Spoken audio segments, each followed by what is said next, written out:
Welcome to the Wealth Rebel Show. I'm Emma Wright. I'm your host, the original Wealth Rebel, and I am a multi-award winning wealth transformational coach and therapist. I'm here to empower you, empower high performing, heart-led entrepreneurs who are ready to stop surviving and to truly start thriving in their wealth, to really step into the next level of your wealth, right?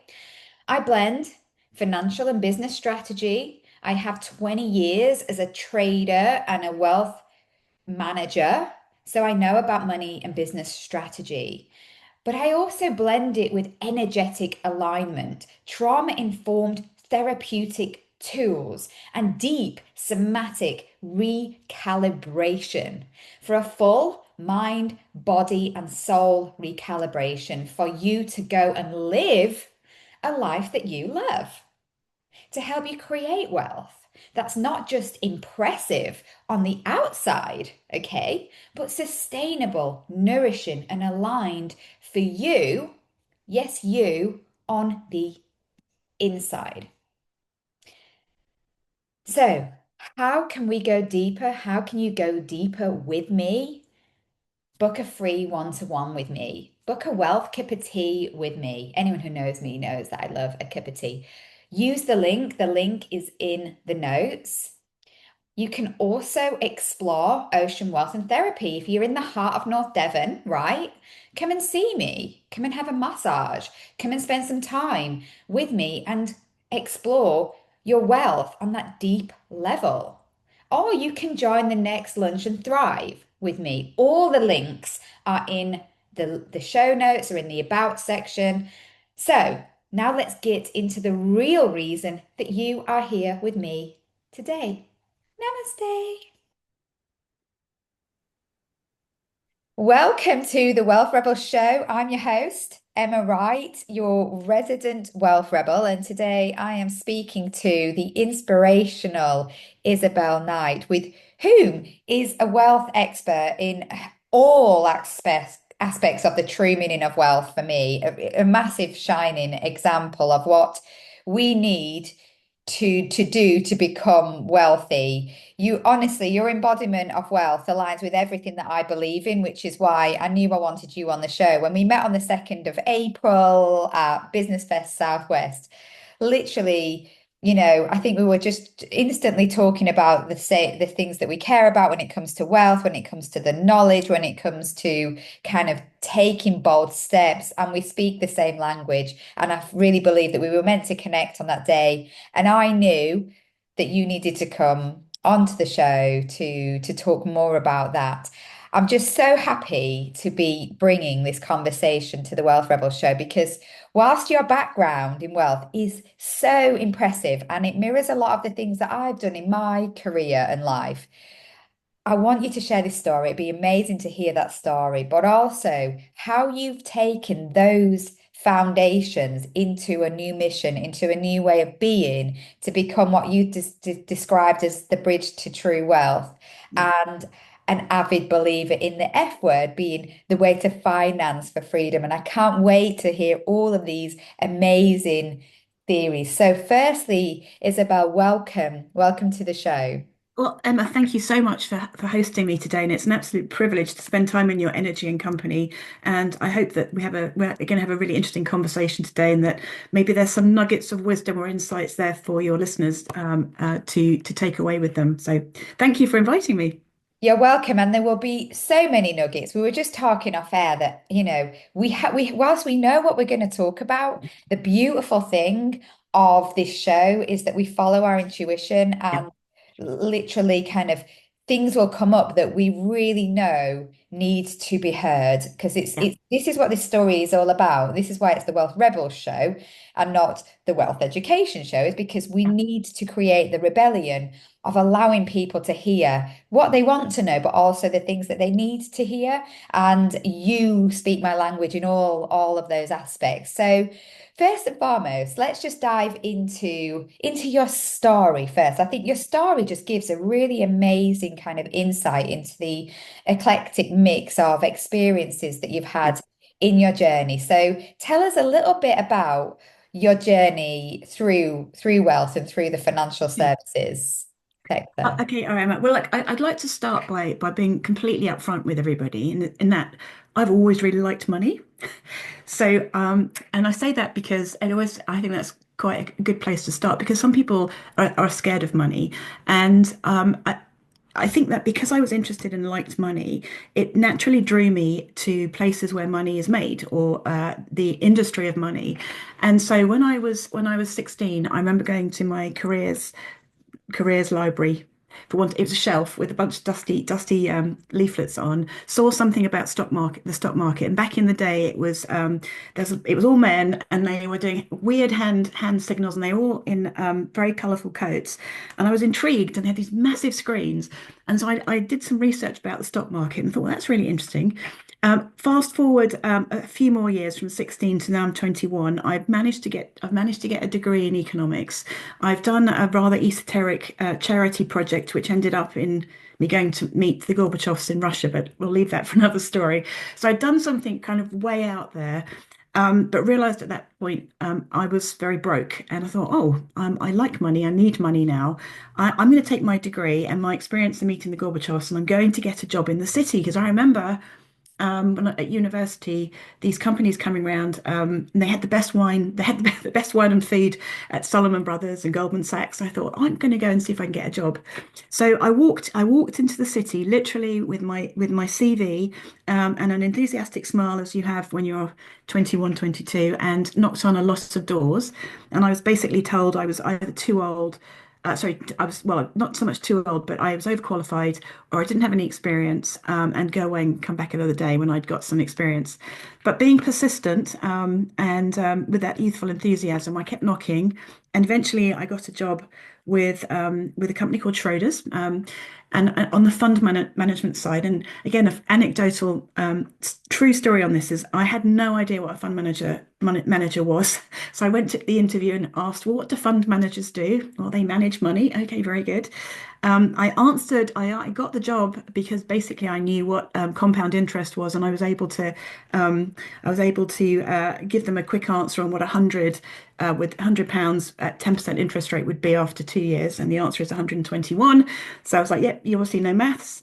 So anyway, so I started my career as an assistant to a fund manager's assistant, as opposed to an assistant fund manager, because that would be somebody who'd come in on the graduate training scheme. So I came in a sort of back door. I was very happy to get sandwiches, very happy to learn.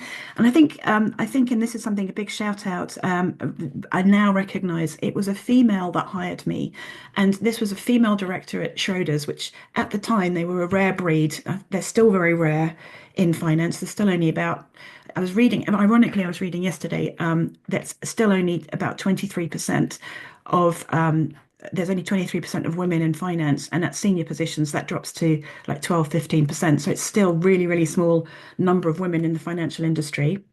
So I started in Schroders, making sandwiches. I was then not making getting sandwiches because I had an economics degree.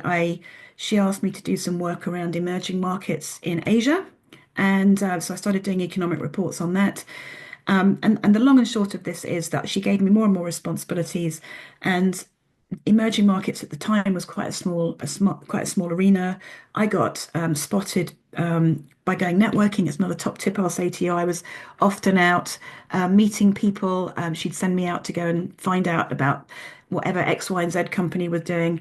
And basically, Morgan Stanley headhunted me, and I joined Morgan Stanley to run their Turkish and Portuguese funds, and basically was instrumental in developing our business in emerging Europe, which was back in the mid 90s.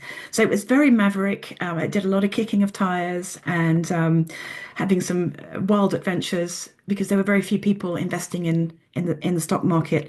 And again, I was on a call last night sharing my story with some other people and saying that um, some people on the call might already be investing in stock markets and in funds, and I was one of those fund managers being paid to outperform the index. That's an alpha fund manager, and it was quite a stressful role because I was basically paid to think and then take bets against the benchmark, whatever the benchmark might be. And so I'd go and visit companies and go, well, I really like that one. And it's 0.4% of the benchmark, and I'm going to put a 1% allocation to my fund. So I was paid to outperform. But what I came to realize over time was that a number of different things really was that it was very difficult to outperform over time. And there's a conversation we can have about learning to manage your own money, because if you're paying someone else either through an IFA, and this is not to say that I don't think don't have a position, a role to play, you're paying for that advice, and then you're paying again your fund manager. And when you start to take those fees off what potentially your money is doing, they start to erode. Yeah, they start to erode your returns. And over time, alpha fund managers, as I was, it's very difficult to outperform. Yeah.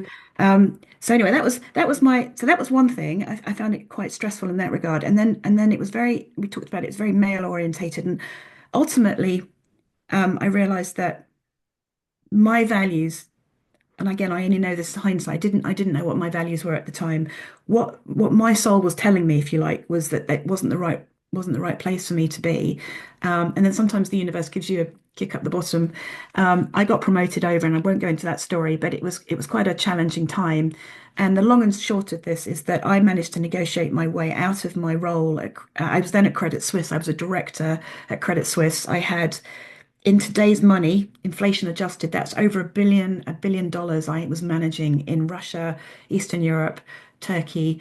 I was the biggest player in the market. I had people in the region, and I left. And so there I was, having marched my way up the career ladder in the city, and managed to make it to being a director at Credit Suisse. Very few women at that level. And as my mum said, I'd completely gone off the rails. I tore up the rule book, went, I'm not doing that anymore. My heart tells me it doesn't feel right. And someone had dinner with me and said, well, what are you going to do? And I said, I don't really know, because I want to be CEO of a bank, and that has now that dream has disappeared.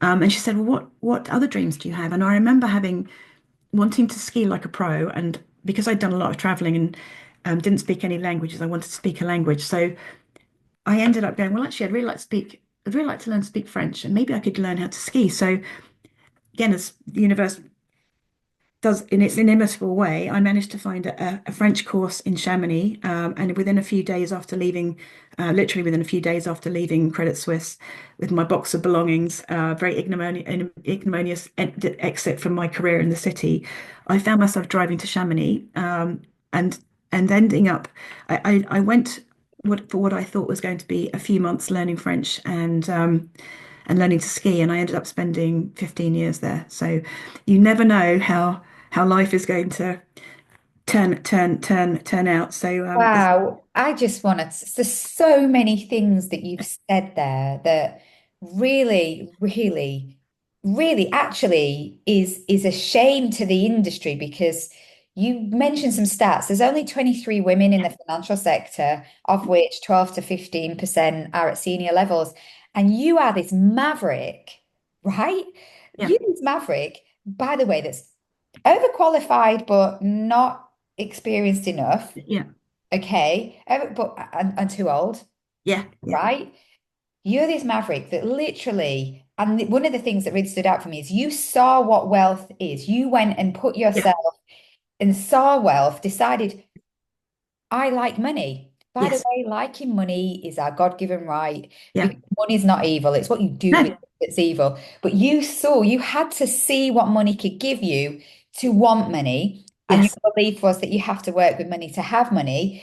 And therefore, you've gone through this amazing journey of, without any limiting beliefs, you're going to be a trader, you're going to be a fund manager without really knowing what that meant. no, And you got the opportunity because you kept knocking on the doors. But you, through your experiences and through the things that you saw, and we can dive more into that, the layering and the fees, the fact that it is really hard to create alpha all the time. We'll yes, dive more into that.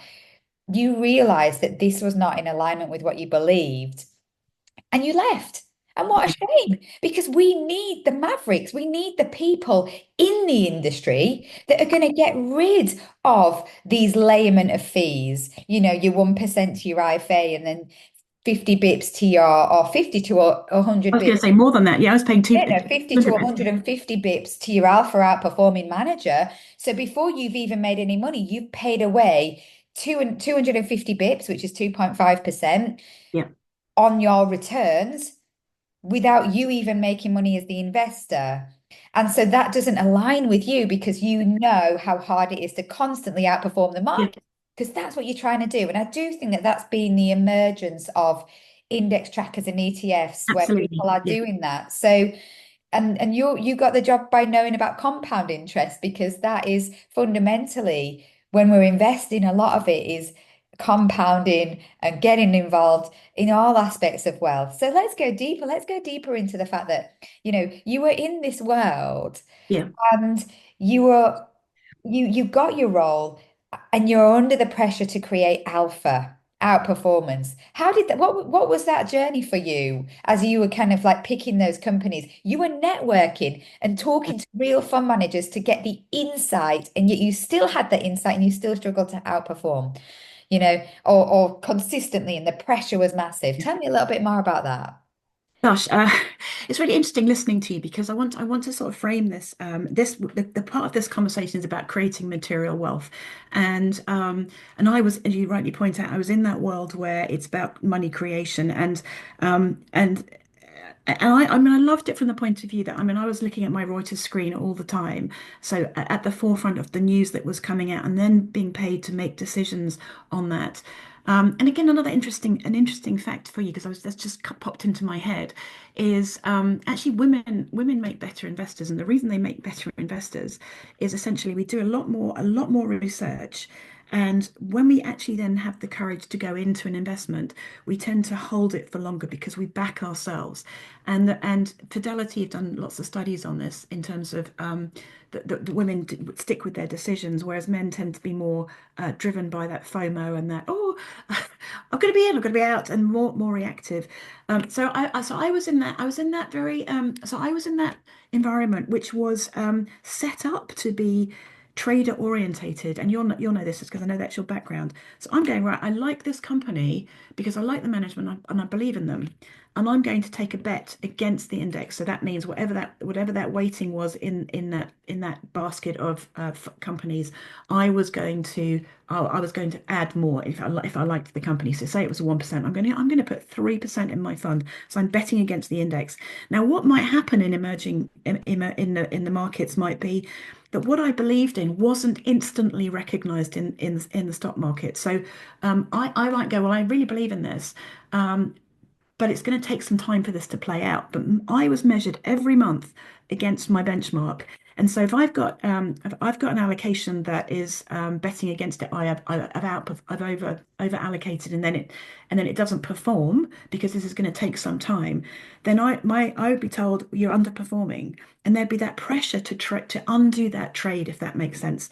And I think so. I learned a lot of lessons, again, a lot of lessons, which we can come on to in terms of, as you know, I'm very much into private equity, investing in private companies, and that whole mentality, that whole evaluation of actually, I really like this business, I really like the company, I really like where they're going, and I'm willing to hold this for 3 to 5 years and let this play out, is a different way of investing than if you're actually a fund manager being measured every month and being under pressure to perform and therefore potentially trade more and and stop believing in yourself. Oh, I'm guessing you.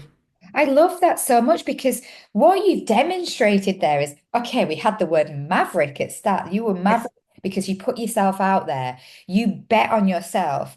We as women, right, we are seen as the weaker party often. We're not as strong because we're not physically strong or we don't have the same strengths because we don't go into a room full of like that energy of we must buy and sell this today. Must Yeah. take action, right? Sometimes it's very quiet. The Yes. female is creation. The female leads creation in all of the universe. We're also very spiritual here at the World Rebel Show. And that's where we do the research. But then we also have the strength to back ourselves. Yes. And we back ourselves Yeah. completely. And I think that's when we feel unaligned. That's where we're feeling because we back ourselves, but we're not allowed to express ourselves. And Yeah. then you're in that situation where you've taken it takes huge amount of integrity, strength, resilience, and and guts to bet in the first place. And then you're measured every single month. And you're likely, because you are such there's few females surrounded by men, and this is not to Yeah. diminish any men in this conversation, No, because no. I think this is just kind of the way that we work in the world Yeah. with our different energies. I was going to say it's masculine energy. It's not It, men per yeah, se. it's the masculine energy of saying, we'll trade out of it. We Yes. need to trade out of it. And you to Yeah. hold that constant position is really, really challenging. And also, I just want to recognize emerging markets is not just influenced by the company. It's No. often influenced by what happens by Trump and the US dollar, because then, all you have to do is for the US dollar to go up in value when suddenly that emerging economy loses value because you've got way bigger Yeah. macroeconomics as a headwind. And so let's dive more into that kind of how did you hold your nerve, or Ah, were you forced to back down a lot? Tell me a little bit more about that because I think that's when you're being chipped away at over time in yes. in that market, Okay. in that place. Okay, so I think so the end so let's I really want to go into what we're talking about here because I think this is the core of what I'm about. And ultimately, as I said in my story, it didn't fit with me and it was it was incongruent with actually who I am and what my soul is. So you talk about having belief and backing oneself, and ultimately I took myself out of that environment, which didn't at the time feel courageous, but now I realize it was a very courageous or stupid thing to do. Um, and I want to talk about a word that as you know, I'm writing my book, and I want to call it. I've trademarked myself as the fearless female investor, because I recognize I've done some again courageous or stupid, depending which way you look at it, if you're my mother or not, things. And it's very much around, and the female part is around the female energy as opposed to just being for females. So any men watching this is not about you can't get involved in this. It's about that Yeah, feminine nurturing, 100%. energy, and then the investor part is very much about actually we are all investing all the time in different aspects of our lives. It's just that the financial investor part people tend to shy away about. So that's sort of the context of this part, and I am absolutely passionate about encouraging women and men to be more fearless in finance. And and I want to, can I, if you'll allow me, I want to share a story. I've been invited to do an impact talk at a women's, an iconic women's wealth event, which you may know about.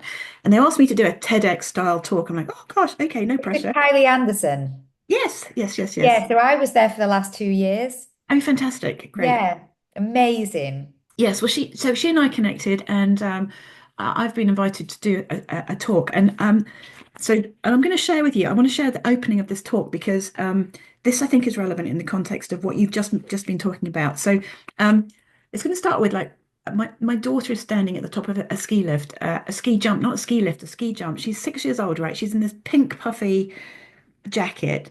She's decided she wants to walk up there. She's been doing the baby jump, and this is Eddie the Eagle, right? So she's doing the Eddie the Eagle stuff with all the other 6 year olds. They do it on the slopes and they go to the baby jump. And then she's getting really confident. She's like, I want to go up there, mummy. So I'm like, okay, fine. I ask the ski instructors, I say to the ski instructors, is it okay to go up there with my 6 year old daughter? And they look at me and look at her and go, oh, we have never had a 6 year old daughter who wants to go up there, but pourquoi pas?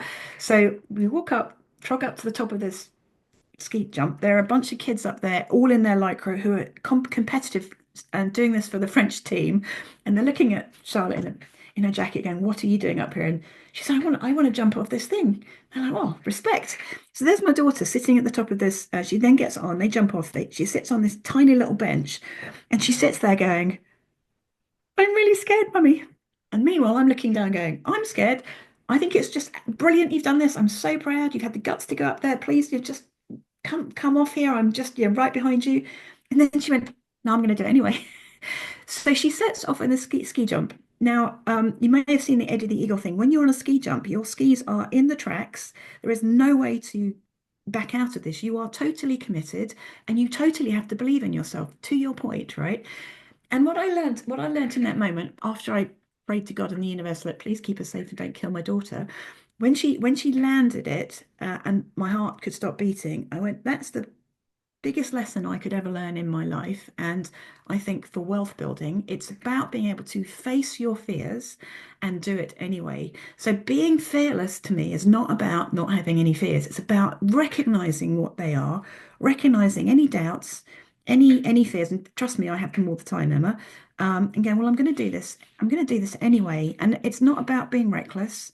It's about, I mean, she'd had some training, so she didn't just go up there and do that. She'd spent a couple of hours learning how to do the beginning stuff. So in finance, that's okay, great. Let's go and do some education, educate ourselves about exchange traded funds or private equity or options trading, whatever it is that you're interested in. Go and do the research, go and do the education. Once you've educated yourself, you have de-risked this, you can make risk assessments. And then you can start investing. So, as you can tell, I'm really passionate about the fear being fearless, right? Oh, and this is what it takes to create alpha. Yes. To create alpha, where the alpha is outperforming the market. Let's just like switch this on. Your whole life should be in alpha mode.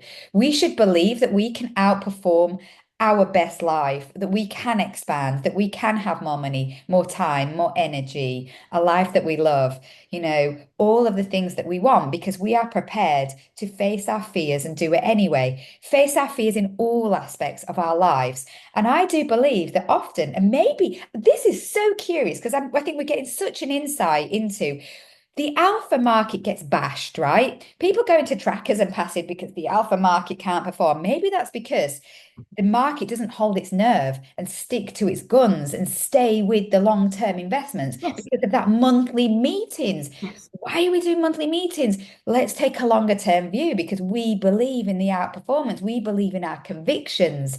And that is why we need that more balanced feminine, masculine energy. Not Yes. necessarily more men or women, but just the energy Energy. needs to shift across the market so that we really can create alpha. And the people that are good at alpha can stick to their guns and not have to fight to hold a position where we know that there is manipulation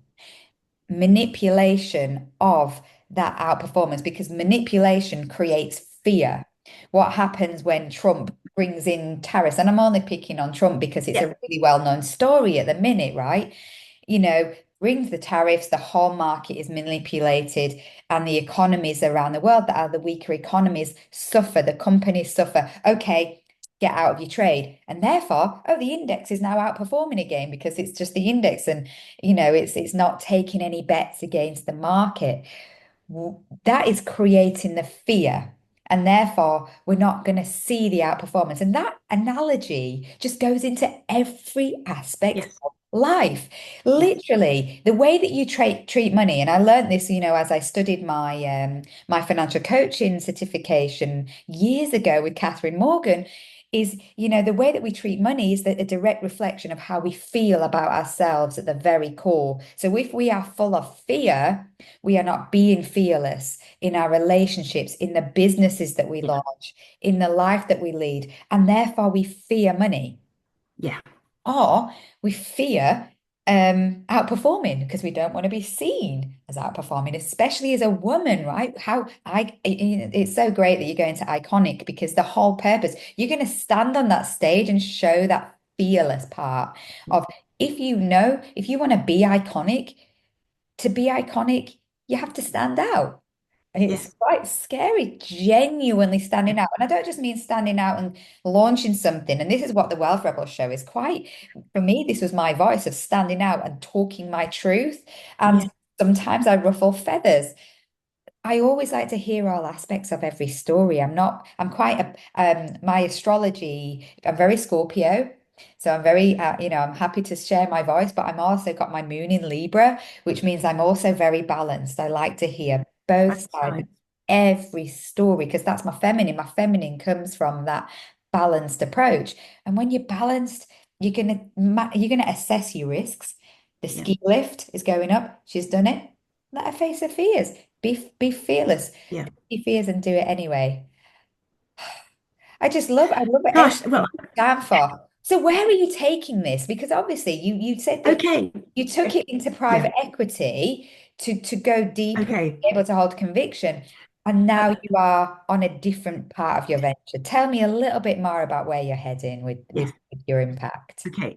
Okay, so and if we get off track, as I'm going to flag to you, There's let no me talk about track. energetic alpha. There's no track. We're on track. Okay, We're always on track. okay, okay. I just because I want to pick up on something you said about alpha because I so and this may all tie in. So I went to the Alps. I got lost in the Alps for a while. I'd given up the search for material wealth. I recognized that I met a lot of people who for them it was a spiritual journey, for want of better. It's that that desire to live your dreams, to live in the mountains, to ski, to climb, and money wasn't the be all and end all. They had enough to get by. And I remember, I mean, I've got a couple of friends that just were so rich in the quality of their life. And there was me, and whilst I had money in the bank and a property in London, I just had this much smaller take on life. So over that period of time living in Chamonix, sort of really built up again, I'm going to use the word spiritual wealth, understanding myself. I did a number of things, and we don't need to dive into this now. I created a property business. I went through a property crisis. That was very challenging, and ultimately, I ended up training as a coach, as a business coach. Which the important part of this is I've always been interested in personal development from before I even went to university, and sitting in my a free coaching session where I went, oh my God, you can actually get paid um, to do all the personal development stuff and the business stuff. And I love business because I've been an investor and tie those all together. And I can create a career. So I moved into that as a business trajectory. And essentially that led me to, through the business coaching, I've become director on a number of companies. I've ended up scaling companies. I've raised money for companies, which has taken me to where I am today as a real advocate for private equity investors. And if anyone's ever interested, I'm very happy to chat about that. So that's sort of the very short pathway to all the different sort of financial things I've done in my life, and finance has run a clear theme throughout it. And I'd like to, for the sake of absolute transparency on this call, it's easy for you potentially as a viewer to look at me going, oh, she's really successful. And I'd like to share that there have been numerous failures in this path. It has not been a straight line track, and I have cried on many occasions, and I have lost money also in various ventures as well. So it's really important to recognize um, that if I can do it, you can do it too. It goes back to that fearless thing. It's about going, actually, I want to do this. I want to learn this, and I'm not going to be deterred by having lost that there. I'm going to keep going, and resilience. So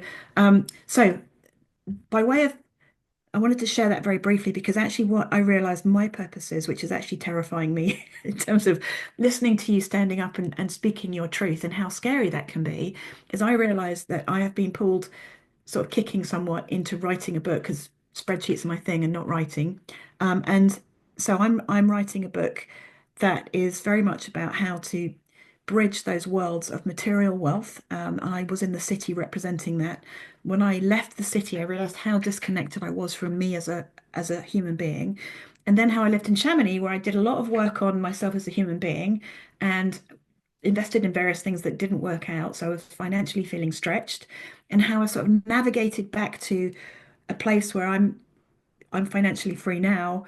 I recognize that I have investments and I'm doing different things, and most importantly is I feel at peace in myself, and I've come to go, actually I can authentically show up every day as me. And whether I'm talking to you, Emma, or if Trump decided to interview me, or the cleaner, it would be the same conversation.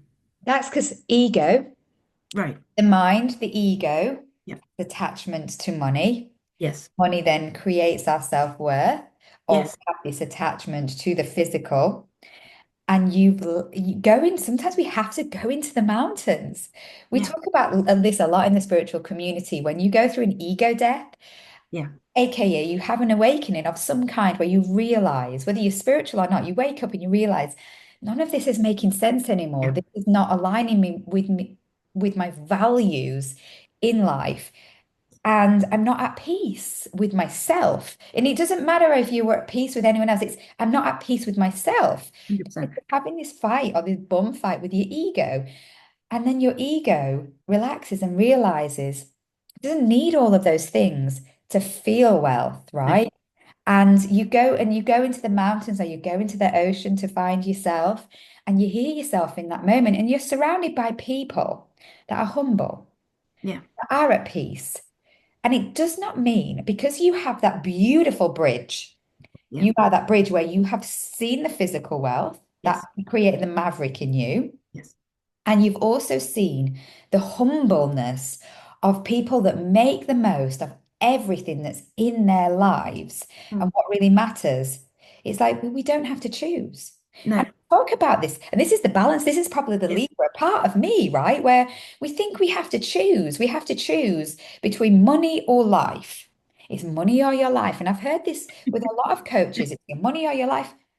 You don't have to choose. No. What you need to realize is that the money doesn't define you. It's No. what you do with it that matters. And when you come into that alignment, and that's why your coaching is so beautiful, because really, I think that coaching is the most transformative I way agree. of education, of sharing that knowledge, that expertise, but also understanding someone else's values and reflecting and mirroring that back to them.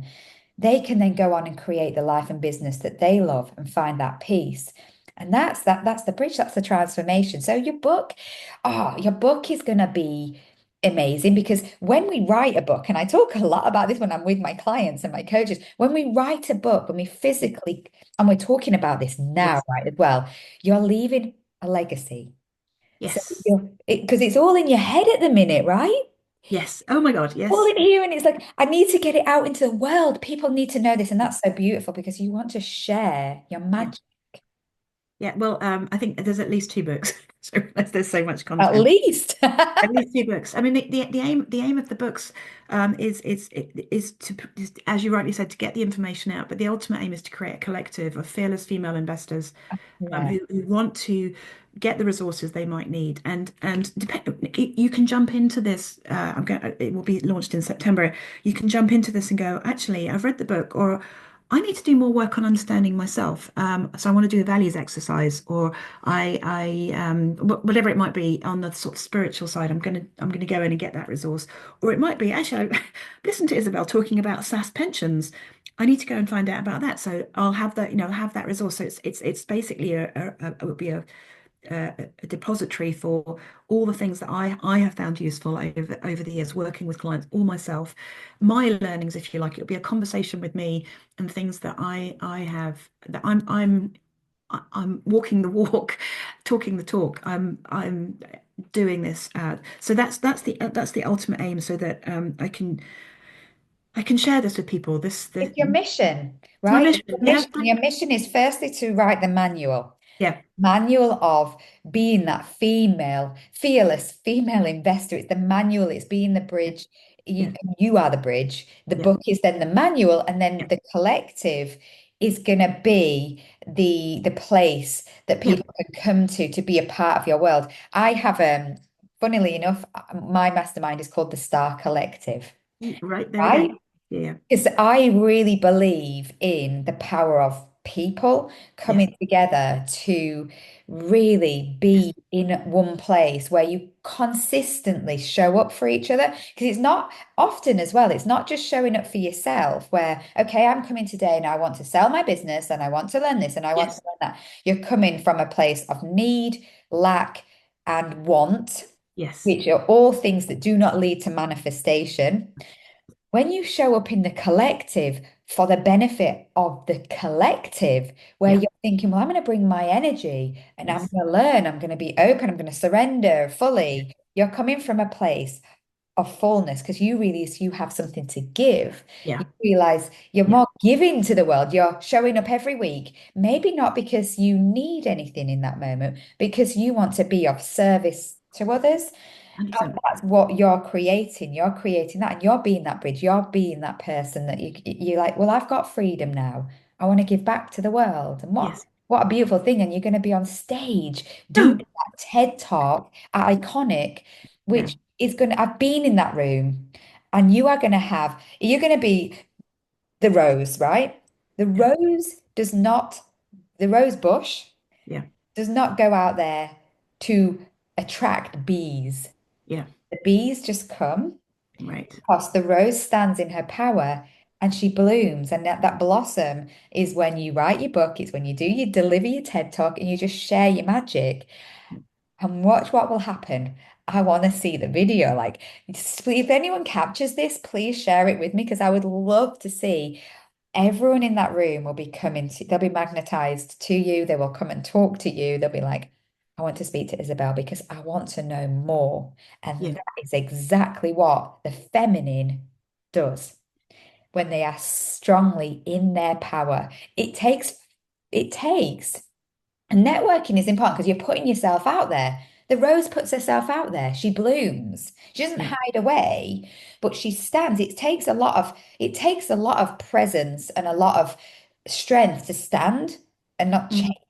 and not come from that place of lack and not think. And this is where often the masculine energy, because we all have masculine and feminine energy, right? The masculine energy is in, we think we have to be constantly selling, pushing, trading, doing.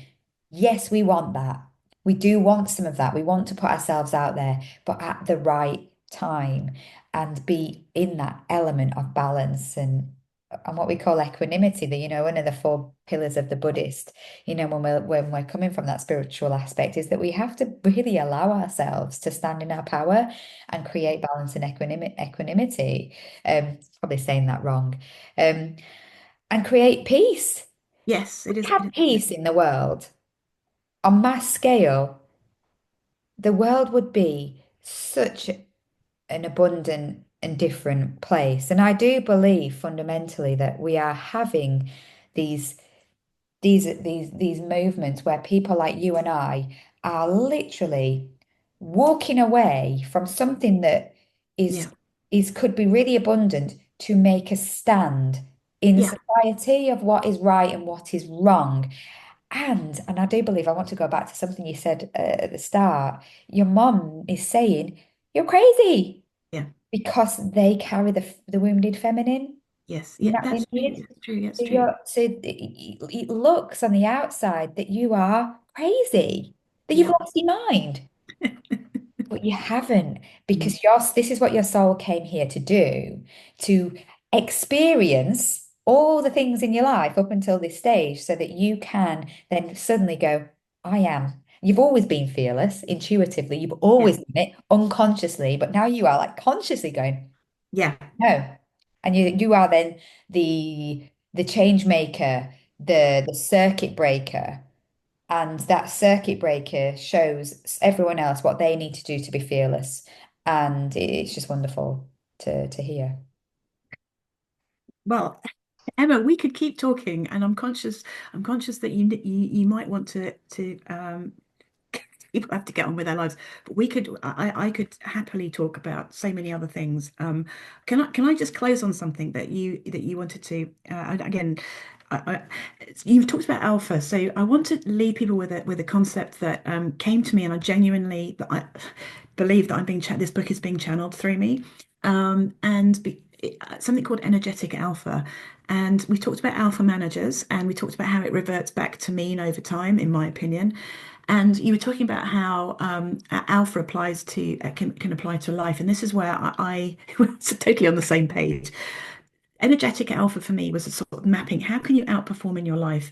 And when you start to step out of your comfort zone and challenge yourself in friendships, the relationships you have, the career that you have, speaking out to get that bonus, or creating the business that you want, or learning how to invest, whatever it is that's outside your comfort zone, that's building your energetic alpha. And unlike ordinary financial alpha, which reverts back to me. An energetic alpha compounds over time. So the more that you grow your energetic alpha, the more it grows. Does that make sense as a concept? Because I just so we're kind of closing back Energy, from energy is everything. yes, And basically, for me, alpha, when you're outperforming, you're magnetic. If we're going to yeah, go really spiritual, you're magnetic because everything is coming in. All yeah, your trades are coming in, all your bets are coming in. You yeah, know what you want, you've put it into the world, you've placed your bets, you're not having to review it every month. You've placed your bets, right?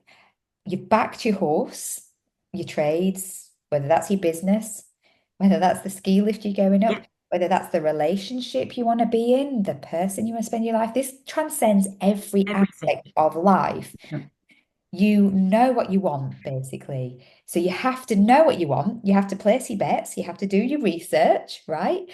And often that a lot of that research is research into self as well.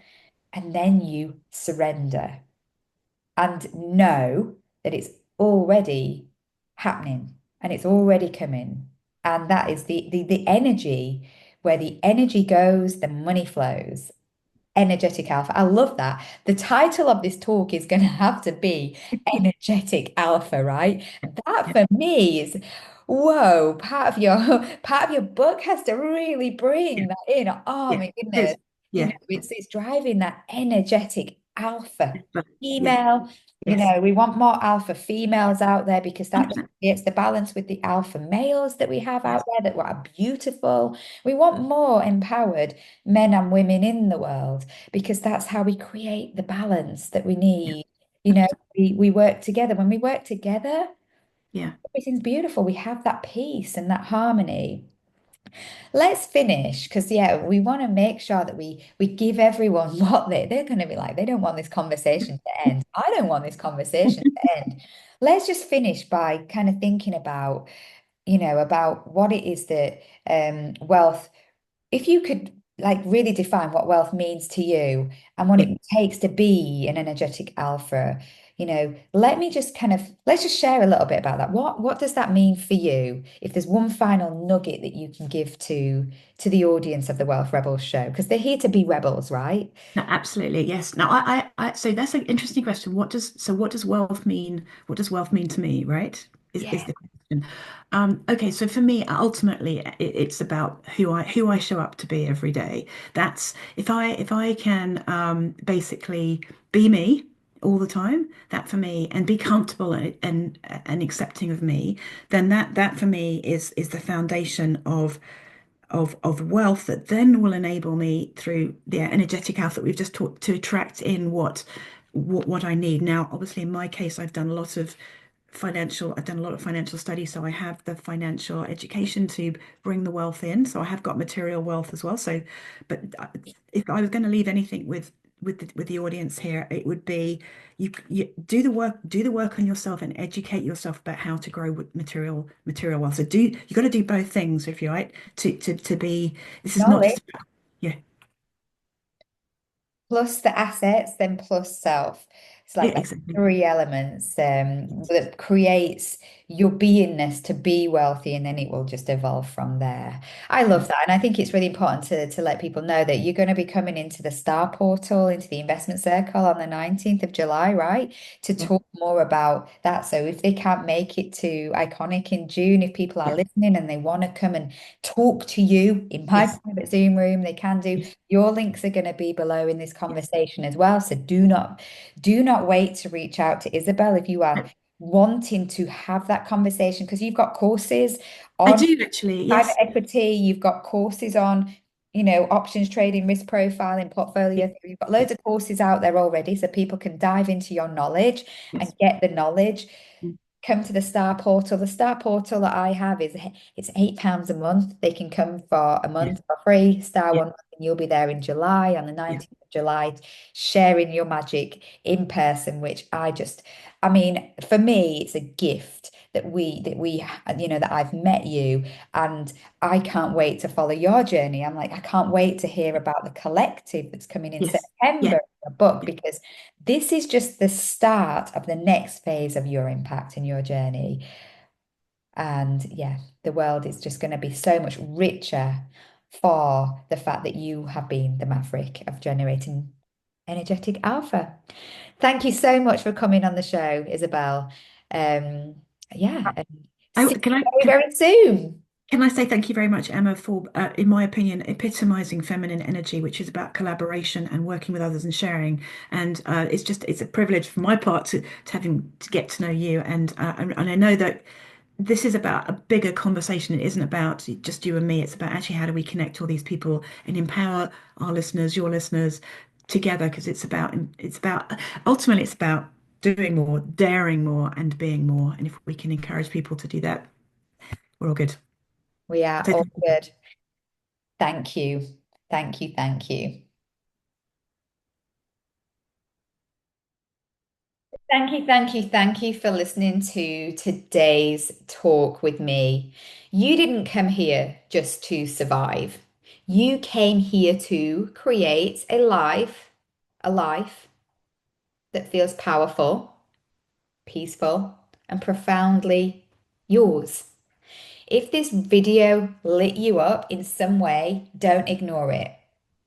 Like and subscribe and follow the show. Share it with someone that needs to hear it. It means the world. It means the world to me, and it might mean the world to somebody else too.